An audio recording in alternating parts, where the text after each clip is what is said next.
Halo semuanya. Aduh, happy to see you again. Ada di channel gue, Richard Irwan. Kali ini gue mau ngebahas tentang COVID, Corona Omicron yang lagi naik kali ini.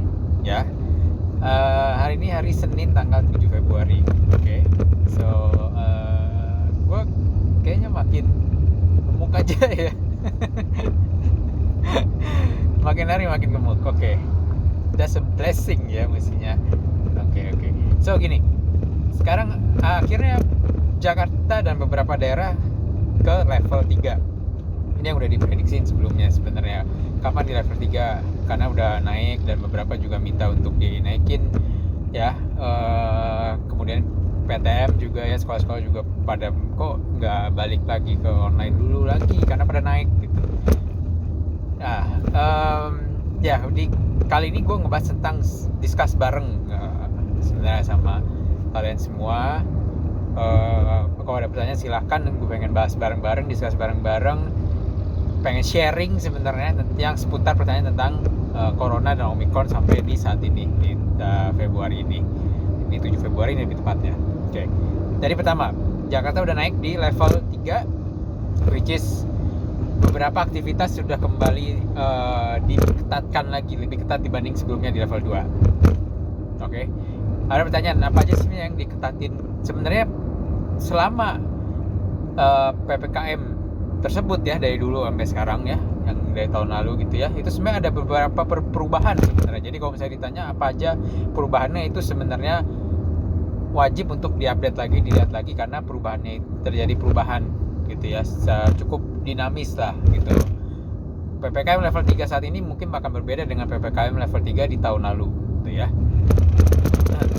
Contohnya sebagai berikut. Jadi kalau misalnya untuk beberapa perusahaan yang sudah divaksin kedua lebih dari 75%, itu boleh WFO 100%, infonya tersebut ya, infonya demikian. Nah, ini mesti dikonfirmasi lagi. Beberapa tempat kayak misalnya mall segala macam juga masih tetap buka ya. Jadi ada pertanyaan, tutup apa buka, tapi jamnya dibatasin dan juga kapasitasnya juga dibatasin. Oke. Dan apalagi ya, kembali ke PTM juga itu dari beberapa perubahan. Terakhir infonya jadi 50% ya, jadi berkurang, bukannya 100% berkurang, walaupun di lapangannya mungkin agak berbeda, atau ada beberapa sekolahan yang 100%, ada yang kasih fleksibilitas dan lain-lain. Begitu juga di kantor juga, walaupun secara tertulis tersebut, tapi kembali lagi ada yang esensial, ada yang non esensial. Kalau yang esensial itu untuk ya bidang finansial dan lain-lain. Kalau yang non esensial itu mungkin yang ya startup dan lain-lain yang tidak bukan finansial, bukan bidang-bidang yang dianggap esensial. Jadi itu kalian perlu cari tahu lagi lebih detailnya. Walaupun di lapangannya kembali lagi bisa saja berbeda, karena ada di notes atau di peraturan yang tertulis kalau itu kembali lagi di masing-masing perusahaan bagaimana mereka mengatur untuk operasional bisnisnya gitu. Ya seperti di kantor gua mungkin agak berbeda, kita pembagian 75%-nya ya itu ada di level tertentu masuk, di level tertentu 75%, tapi intinya kita mencoba untuk mengakomodir dari semua peraturan yang sudah diberikan oleh pemerintah. Oke. Itu untuk peraturan level 3. Jadi tadi ya ada beberapa, ini gimana, masih buka nggak masih buka segala macam. Ada peraturan yang tambah lagi yang berbeda, yaitu peraturan jam malam gitu ya. Jadi gimana ya, bukannya saya nggak tahu nambah, cuman diberlakukannya lagi jam malam dari jam 12 sampai jam 4 ya. Dari jam 12 malam sampai jam 4 pagi itu beberapa wilayah di Jakarta itu ditutup. Ya walaupun udah malam ya, nggak tahu ya, semestinya sih nggak serame yang siang-siang dan lain-lain ya. Cuman memang itu konteksnya kalau udah malam mungkin dianggapnya udah yang waduh kongko-kongko aja segala macam, kurang lebih mungkin seperti itu gitu ya. I don't know is it effective or not, itu kembali lagi ke pemerintahan ya. Dan kemudian juga ada beberapa isu kalau gubernur segala macam yang sebelumnya ya pengen ada beberapa keputusan, tapi kembali lagi gubernur Jakarta infonya nggak bisa menetapkan sebuah keputusan, making decision, karena keputusan ada di pemerintah pusat, which is Pak Luhut, ya. Gitu ya. Jadi ada di pemerintah pusat, di ini ya presiden, ya, bukan di gubernur. Gitu. Jadi levelnya Pak Gubernur DKI Jakarta Pak Anies Baswedan itu belum bisa untuk membuat keputusan, tapi dia memang bisa lah kalau memang pengen menyarankan, merekomendasikan tuh rasanya di birokrasi udah biasa ya, bisa usah saja gitu. Tapi kembali lagi ketuk palunya ada di pemerintah pusat, which is Pak Luhut saat ini untuk di COVID ini. Jadi karena ada beberapa pertanyaan, gimana ini kok gubernurnya nggak bisa ini, atau ada gubernurnya yang nyuruh segala macam. Kembali lagi against yang making decision itu yang dia yang menentukan, Pak Luhut itu ya. Jadi gubernur, wakil gubernur DKI Jakarta tidak bisa menentukan, mereka hanya bisa merekomendasikan, hanya beri saran, diskusi gitu ya untuk penanganan di masing-masing wilayahnya. Oke, kemudian yang pertanyaan lagi, gimana nih Omicron gitu ya, parah apa enggak gitu ya. Pertama, memang Omicron ini enggak begitu parah dibandingkan dengan virus sebelumnya, Delta dan lain-lain. Tapi Anda tetap harus waspada karena gimana pun juga Omicron ini somehow ini virus corona, dan kita penelitiannya masih terbatas, obatnya masih terbatas, jadi harus sangat hati-hati. Kedua, kalau memang yang kenanya memang lagi kayak imunisasinya kuat, daya tahan tubuh yang gak ada komorbid, mungkin baik-baik aja, that's fine. Tapi kasihan lah orang-orang yang masih kecil atau udah tua yang mungkin ada penyakit bawaan, itu yang perlu hati-hati gitu ya. Jadi jangan nganggap remeh, jangan nganggap enteng, apapun bisa terjadi, jadi kita harus tetap waspada. Kedua, penyebarannya ini sangat cepat gitu ya, jadi dibandingkan sebelumnya ini lebih cepat lagi. Jadi mungkin kayak flu biasa kali ya penyebarannya, masa yang sehari-hari kita bisa temuin dan cepat, dengan udara aja juga mungkin udah bisa langsung kena, di sentuhan di benda-benda juga udah bisa langsung kena. Nah inilah yang membuat di beberapa daerah itu kewalahannya, karena cepat ini rumah sakitnya itu nggak bisa nampung semua banyak orang. Nah itu yang diwaspadain, terutama juga rasanya akan terjadi juga di Indonesia. Nah kalau misalnya penanganannya gampang, kemudian penyakitnya ringan, tapi kalau misalnya rumah sakitnya penuh atau obatnya terbatas, rumah sakit terbatas, kalau terjadi suatu terbatas ya jadinya bahaya juga, jadi risk juga itu namanya ya kan, jadi resiko. Nah ini yang perlu diwaspadai, nggak bisa dianggap enteng. Oke. Kemudian ketiga, yang ini juga virusnya juga nyerang ke anak-anak dan juga orang tua ya, jadi cukup banyak kali ini konsep ini. Mungkin memang masih stage awal, masih early, tapi lumayan cukup banyak. Kalau yang dari sekitar saya itu ketemunya anak-anak dan juga orang tua. Ini justru bahaya, kasihan karena mereka mungkin masih imunnya, ada yang karena kecil mungkin belum terbentuk sempurna, atau mungkin yang orang tua mungkin juga udah berkurang. Justru hati-hati. Kemudian ya kembali lagi, nah itu semuanya itu menurut saya beberapa hal yang mesti diwaspadai di Omicron ini, terutama untuk kapasitas rumah sakit ya, yang udah terjadi di negara-negara sebelumnya. Jadi kalau menurut saya yang ini, yang kemungkinan di Indonesia ini selalu telat ya, mostly telat. Jadi itu yang udah terjadi di luar negeri, nah takutnya ini akan terjadi juga di Indonesia, makanya harus diantisipasi dari sekarang. Walaupun memang tingkat kematiannya mungkin cukup ya nggak sebanyak Delta, gejalanya juga masih lebih ringan, tapi kita harus waspadai. Gejalanya seperti apa? Gejalanya banyak sih yang aku temuin ya dari teman-teman dan kantor dan lain-lain. Ada yang pilek aja, meler hidungnya selama seminggu kurang lebih, lalu udah balik normal lagi. Ada yang demam sampai 39 derajat, which is harus hati-hati tetap, karena 39 derajat itu nggak ini ya, bukannya nggak kecil loh, itu tinggi dan itu panas banget. 38 aja rasanya udah nggak enak. Gue sendiri bagaimana aku 39 ya. Kemudian ada juga yang ya tentunya ada yang pusing, lemes, ada yang drop tiba-tiba lemes ya cukup ngeri juga, bahaya. Nah tiba-tiba lemes di saat ini mungkin ada salah satu gejala Omicron juga, harus diwaspadain.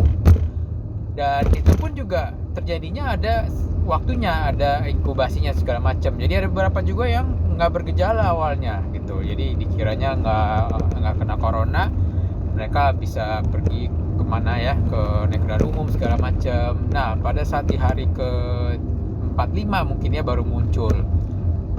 Ini juga yang salah satu cukup harus diwaspadai dan mengerikan juga, karena ada beberapa yang nggak bergejala. Oke, itu untuk gejala-gejalanya. Obat, kalau ngomongin obat, saya belum bisa infoin secara detail, karena ada berbagai macam ini ya, isu dan masukan. Ada yang minum obat batuk aja, dan salah satu gejalanya juga obat batuk ya, itu juga umum lah ya, Omicron itu batuk. Ada yang kasih obat batuk aja, ada yang vitamin C dan lain-lain. Kalau itu mungkin Anda bisa langsung sampai ini ya, cek di telemedicine dari kini ya, Kemenkes ya. Nah itu coba nanti detailnya kalian cari tahu, infonya bisa nanti kalian bisa dapetin obat dari Kemenkes ya, dari telemedicine. Tapi saran saya tetap kalian harus tetap punya obat lainnya, cadangan, istirahat cukup, ke dokter, ke rumah sakit kalau perlu, kalau memang diperlukan, ke apotek dan lain-lainnya, ke puskesmas. Jadi nggak cuma ngandelin dari pemerintah for free terus ini aja ya. Tetap jaga kesehatan, istirahat yang banyak, jangan stres dan lain-lain, itu penting rasanya. Terus kemudian ada yang nanya, gimana udah booster tuh aman nggak? Pertanyaan jawabannya tuh nggak. Jadi ada beberapa teman, nggak cuma satu, itu kena Omicron walaupun udah divaksin booster. Oke, jadi tetap hati-hati buat kalian semua, jangan dirasa udah booster terus pede terus lengah, itu jangan, karena jelas masih terkena, dia lewat. Oke, walaupun penelitiannya masih terus dilakuin, ada yang Sinovac, Pfizer segala macam ya. Ya harus lebih detail lah yang mana segala macam yang kena, mana yang agak kurang, karena emang masing-masing vaksin itu ada kelebihan kurangannya ya. Jadi intinya harus tetap waspada, nggak ada yang tahu kan. Lagi ada juga kan yang vaksin 1, 2 dan ketiganya beda, jadi tetap hati-hati. Kemudian ada yang bilang Sinovac tetap kena. Ya, Sinovac memang lebih ringan gitu ya. Jadi ada kemungkinan juga efektivitasnya untuk melawan Omicron lebih ringan juga. Yang kedua, kemudian juga gejala efek setelah vaksin booster. Pfizer, Moderna itu cukup kuat ya efeknya, cukup parah. Demam cukup tinggi ya dulu, ya saya pribadi booster Moderna itu kemudian cukup tinggi, 38an ya lebih. Itu panas banget, nggak enak, lemes, pusing, agak nggak nafsu makan. Kebalikan, ada yang Pfizer dia bilang lemes, pilek, nafsu makan gitu. Kalau saya sendiri pribadi itu nafsu makannya di hari ke berapa ya, ke 1, kedua setelah efek gitu ya. Kalau saya efeknya itu 12 jam setelah vaksin. Jadi saya kurang lebih 16 jam ya, 1 hari setengah, 16 jam ya, 12 jam lebih. Tapi rata-rata 12 jam, oke. Atau 1 hari maksimal ya mungkin ya. Kemudian orang tua nggak ada gejala booster Moderna. Emang pada bilang di orang tua itu nggak ada, rata-rata nggak ada gejala, dan itu betul ya. Orang tua saya benar-benar nggak ada gejala, nggak ada efek samping sama sekali. Kemudian anak kecil juga seperti itu infonya ya, yang masih muda ya. Tapi adik ipar saya umur 20-an itu masih ada efeknya juga sih gitu. Nah, itu kurang lebih mungkin seperti itu dulu kali ya, vaksin terakhir sementara gitu ya, efek gejalanya. Jadi kesimpulannya tadi ya, untuk Omicron update-nya, kita juga kembali ke level 3. Tetap jaga kesehatan, waspada supaya nggak naik lagi ke level 4. Yang kedua, banyak yang bilang selama puasa aja. Yang saya bisa jawab itu enggak. Makanya kalau memang pas puasa dan lebaran nggak mau naik, dari sekarang kalian harus jaga kesehatan, prokes, supaya nanti di bulan Maret, di bulan puasa itu udah turun gitu ya. Jadi fokus saja kesehatan. Memang banyak isu, banyak kontroversi, banyak ini ya, berita-berita lain-lain. tetap fokus aja kesehatan, yang penting kita sehat, nggak kena. Kalau emang harus tes ya tes, kalau emang harus prokes ya prokes, kalau emang harus kita jaga kesehatan, minum vitamin dan lain-lain ya kenapa enggak gitu loh. Daripada kita fokus ke hal yang kita nggak tahu, hal yang masih simpang siur, itu nggak ada gunanya juga, percuma buang waktu. Kita doain sama-sama supaya kita bisa ngelewatin ini secepatnya.